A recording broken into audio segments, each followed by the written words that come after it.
شیطان الرجیم بسم اللہ الرحمن الرحیم۔ عید الاضحیٰ نزدیک ہے۔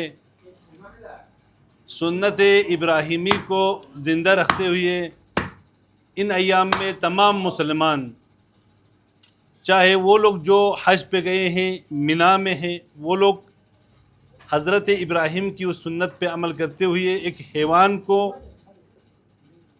ذبح کرتے ہیں، اور جو لوگ حج کے لیے نہیں گئے ہیں، اپنے گھروں میں ہیں، وہ لوگ بھی اس سنت کو احیا کرنے کے لیے، زندہ رکھنے کے لیے اپنے فیملی ممبر میں سے کسی ایک کے لیے ایک حیوان کو ذبح کرتے ہیں۔ آج ہم یہاں پہ آئے ہیں کہ حیوان کو کس طرح سے ذبح کیا جاتا ہے، ذبح کرنے کا شرعی طریقہ کیا ہے۔ ذبح کرنے کے لیے شرعی طریقہ یہ ہے کہ سب سے پہلے ذبح کرنے والا شخص مسلمان ہونا چاہیے، لیکن اس کا بالغ ہونا شرط نہیں ہے۔ ممیز ہو، عورت بھی ذبح کر سکتی ہے، لیکن عورت وغیرہ کے لیے ذبح کرنا کراہت ہے۔ اسی لیے ایک مسلمان اگر ذبح کرے تو یہ ذبح محقق ہوگا، اور ذبح کرتے وقت اس کے حیوان کے گلے کی چاروں رگوں کو کاٹنا پڑے گا، چاہے وہ غذا کی رگ ہو، چاہے وہ جہاں سے وہ تنفس کرتا ہے، سانس لیتا ہے، اس کی رگ ہو، یا دو خون کی رگیں ہوں، ان چاروں کا کاٹنا محقق ہونا چاہیے۔ اگر ایک ان میں سے ایک بھی نہ کٹی تو یہ مردار حساب ہوگا، ذبح شرعی حساب نہیں ہوگا۔ اور اس کے کاٹنے کے لیے مراجع فرماتے ہیں کہ اس گلے کے اندر جو برآمدگی ہے، جو ایک حصہ گوشت کا ایک حصہ ہے جو اوپر آیا ہوا ہے، اس سے نیچے کاٹنا ہے آپ کو، اس سے اوپر کاٹنا نہیں ہے، یا اس کے بیچ سے یا اس کے نیچے، بہتر ہے اس کے نیچے کاٹنا چاہیے، اس کے اوپر نہیں کاٹ سکتے۔ اور کاٹنے کا جو لوہا ہے وہ لوہا ہونا چاہیے، لوہے کا چاقو، ہاں چاقو جو ہونا چاہیے وہ لوہے کا ہونا چاہیے۔ اگر آپ اسٹیل کے چاقو سے کاٹیں گے تو آیت اللہ العظمہ سید علی سستانی کے فتوے کے حساب سے وہ احتیاط واجب قرار دیتے ہیں، فرماتے ہیں کہ یہ کافی نہیں ہے۔ اس طرح کا گوشت کو آپ کے پاس لوہے کا چاقو ہونے کے باوجود آپ نے اگر اسٹیل کے چاقو سے کاٹا تو یہ ذبح صحیح نہیں ہے، نہیں کھا سکتے اس گوشت کو۔ اسٹیل کا نہیں ہونا چاہیے، ذبح کرتے وقت لوہے کا چاقو ہونا چاہیے۔ کبھی کبھار یہ سوال پیش آتا ہے کہ چاقو اتنا تیز ہوتا ہے، کبھی اس بکری کی یا اس مرغی کی گردن پوری کٹ جاتی ہے تیز ہونے کی وجہ سے۔ تو مراجع فرماتے ہیں اگر تیز ہونے کی وجہ سے اگر یہ کٹ جائے تو اس میں کوئی حرج نہیں ہے، لیکن محض اس کو نہیں کر سکتے ہیں، روح نکلنے سے پہلے اس کی گردن کو آپ نہیں کر سکتے۔ لیکن ہاں تلوار کے یا چاقو یا اس ہتھیار کے تیز ہونے کی وجہ سے اگر کٹ گیا تو اس سے کوئی حرج نہیں ہے۔ اسی طرح ذبح کرتے وقت روح بقبلہ ہونا چاہیے، حیوان کو قبلے کی طرح روح کرنا چاہیے۔ لیکن اگر کوئی شخص بھول کے اگر روح بقبلہ نہ ہو تو اس سے اس کا ذبح کے اوپر کوئی مشکل نہیں ہے، یہ مردار حساب نہیں ہوگا اگر بھول گیا ہو۔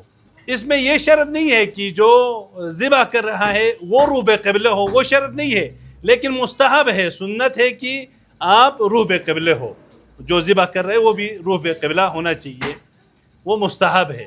اور حیوان کو ذبح کرتے وقت تیز چاقو سے ذبح کرنا یہ مستحب ہے، اگر کن چاقو سے ذبح کرے تو یہ مکروہ ہے، تیز چاقو سے ذبح کرنا ہے۔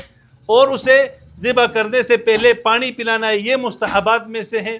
اور ذبح کرنے کے بعد ذبح کرتے وقت خدا کا نام لینا، بسم اللہ الرحمن الرحیم کہنا، یا اللہ کی صفات میں سے یا رحمان یا رحیم، آپ اپنی زبان میں بھی، اردو میں بھی، فارسی میں بھی، کسی بھی زبان میں اللہ کا نام لے سکتے ہیں، لیکن اللہ کا بسم اللہ الرحمن الرحیم، اللہ اکبر کہہ سکتے ہیں، یا رحمان کہہ سکتے ہیں، یا رحیم کہہ سکتے ہیں۔ اللہ کا نام یا اللہ کی صفات کو آپ کو لینا ہے، یہ شروط میں سے ہیں۔ اور جب ذبح کرتے ہیں آپ، ذبح کرتے وقت خون کو نکلنے دینا ہے، جتنا خون نکلے گا یہ متعارف خون اس کا نکلنا چاہیے. اور حیوان کو ذبح کرتے وقت حیوان زندہ ہونا چاہیے، ایسا نہیں ہے کہ آپ مرے ہوئے حیوان کو. اور حیوان کو ذبح کرتے وقت قصد ہونا چاہیے، ارادہ ہونا چاہیے. ایسا نہیں کہ ایک آدمی کی چھری اسی طرح کہیں پر لگ گئی تو وہ حیوان ذبح ہو گیا، نہ، حیوان کو ذبح کرتے وقت قصد ہونا چاہیے. تنا نور halal be fila kwe staj vika chat pochin suka staj vika da khage stajistana gandulu na tarmik تنبیک کو chana griu pochin suk chak sigri sitili gri شدید انجمن آیت اللہ سیستانی کے حساب سے. ہاں dona باقی مراجع کا کوئی اشکال نہیں ہے. nor po qabla ruh yung qabla ruh pase ma wajib insuka بالکل بالکل ہونا چاہیے. ko qabla ka to khachila ma shet pata ma cha ہاں خود کو پتہ نہیں ہے یا بھول گیا تو اس سے کوئی مردار نہیں ہوتا ہے. اگر خدا کا نام لینا بھی بھول گیا ہاں لیکن بھول کے کوئی حرج نہیں ہے، لیکن ایک آدمی نہیں لیتا ہے وہ تو پھر مردار حساب ہو جائے. ہاں جان بوجھ کے اگر وہ کرے گا تو مردار حساب ہو جاتا ہے. دو بسم اللہ تنا گوچک سے زبوچنا نیت کو نہ دکچن کی مثلا شوب سے نہیں بولنا پڑے گا آپ کو. بسم اللہ الرحمن الرحیم کو زبان میں جاری کرنا پڑے گا.